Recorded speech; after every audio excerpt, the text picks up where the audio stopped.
আসসালামু আলাইকুম। Hello everyone, সবাই কেমন আছেন? আশা করছি যে যেখানে আছেন ভালো আছেন। তো আজকে নিয়ে এসেছি লইটা শুটকি ভুনা রেসিপি। একদম সহজ এবং সিম্পলভাবে দেখানোর চেষ্টা করেছি।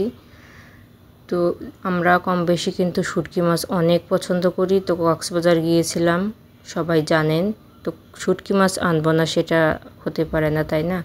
তো এখানে হচ্ছে সব কিছু প্রসেসিং করে নিয়েছি। শুটকি মাছ নিয়ে নিয়েছি, ধুয়ে পরিষ্কার করে কুসুম গরম পানিতে 15 মিনিট ভিজিয়ে রেখেছিলাম। তারপরে নর্মাল পানিতে কিন্তু অনেকবার ধুয়েছি। তারপরে হচ্ছে অনেকটাই পেঁয়াজ কুচি নিয়েছি, কাঁচামরিচ, গুঁড়া মশলা, বাটা মশলা, যেগুলো আমরা রেগুলার খাই আর কি। তো এখানে হচ্ছে একটা প্যান বসিয়ে দিয়েছি, চুলাটা অন করে। এখন হচ্ছে কড়াইটা গরম হলে তারপর আমি পরিমাণ মতো তেল দিয়ে দেবো। তেলটা একটু বেশি দেব, যেহেতু শুটকি ভুনা। আমার মনে হয় যে মশলা এবং তেলের পরিমাণটা একটু বেশি দিলে না খেতে ভালো লাগে। তো যাই হোক, এখানে কিন্তু তেলটা দিয়ে আমি হচ্ছে এখন পেঁয়াজটা দিয়ে দেব। তো পেঁয়াজটা ভালো করে কিন্তু তেলে ভেজে নেব অনেকক্ষণ। আর অনেকগুলো রসুন কুচি দিয়ে দেব। আমি গোটা একটা রসুন কুচি দিয়েছি, তো সেটা দেখাইতে ভুলেই গিয়েছি।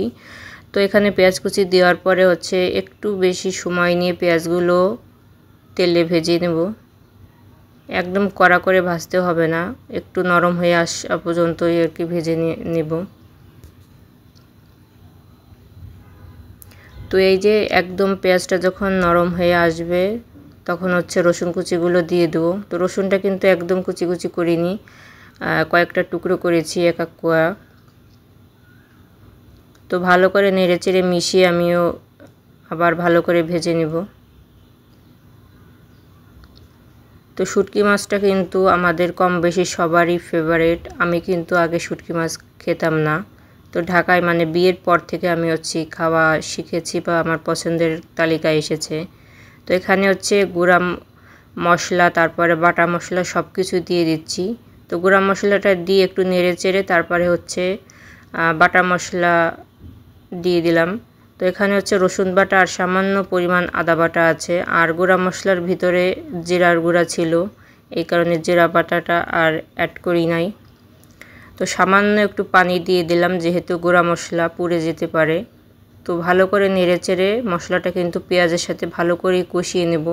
তো মশলাটার কষানোর উপরে কিন্তু ডিপেন্ড করে যে কোনো তরকারির টেস্টটা ভালো আসার, মাংস বলেন মাছ বলেন। তো মশলাটা কিন্তু কাঁচা গন্ধ থাকলে বা মশলাটা ভালোভাবে কষানো ভুনা না হলে কিন্তু গন্ধ থেকে যায়। তো এখন হচ্ছে লইটা শুটকি যেগুলো ধুয়ে পরিষ্কার করে সাইডে রেখে দিয়েছিলাম সেগুলো সম্পূর্ণ দিয়ে ভালো করে নেড়েচেড়ে মশলার সাথে অনেকক্ষণ কষিয়ে নেব। তো শুটকি মাছের লবণ হলুদ আমি কিন্তু একদম মশলার সাথে বেশি করে দিয়ে দিয়েছি, এজন্য আর এক্সট্রাভাবে মাছের গায়ে আমি দেইনি। তো ভালো করে নেড়েচেড়ে মিশিয়ে অনেকক্ষণ ধরে কষিয়ে তারপরে হচ্ছে সামান্য পরিমাণ পানি দিয়ে দিলাম। পানিটা দেওয়ার কারণ হচ্ছে শুটকি মাছের ভিতরে যেন মশলাটা ভালো করে ঢুকে। তো পানিটা যখন অনেকটাই শুকিয়ে এসেছে তখন হচ্ছে আমি কয়েকটা গোটা কাঁচামরিচ দিয়ে দিলাম। আর আমি কিন্তু পরিমাণ মতো শুকনো মরিচের গুঁড়া অ্যাড করেছি। তো আপনারা ঝালটা বেশি খেলে আরও বেশি দিতে পারেন। তো শুটকি মাছটা কিন্তু আমার প্রায় হয়ে এসেছে। এখন হচ্ছে সার্ভিং প্লেটে ঢেলে নিব। আর শুটকি মাছটা তো দেখে লোভ সামলানো যাচ্ছে না, অনেক আগের ভিডিও এডিট করতে বা ভয়েস ওভার দিতে দেরি হয়ে গিয়েছে। তো এখানে হচ্ছে ঢেলে আমি হচ্ছে দুপুরে খাবার হিসেবে পরিবেশন করব। তো সম্পূর্ণ শুটকি মাছের বোনার রেসিপিটি যদি ভালো লেগে থাকে লাইক কমেন্ট শেয়ার করতে ভুলবেন না। পেজ থেকে দেখলে পেজটি ফলো করে পাশে থাকবেন, চ্যানেল থেকে দেখলে চ্যানেলটি সাবস্ক্রাইব করে পাশে থাকা বেল আইকনটি প্রেস করে রাখবেন যেন নিত্য নতুন ভিডিও আপনাদের কাছে চলে যায়। ভালো লাগলে অবশ্যই কমেন্ট বক্সে এসে বলবেন কেমন লেগেছে।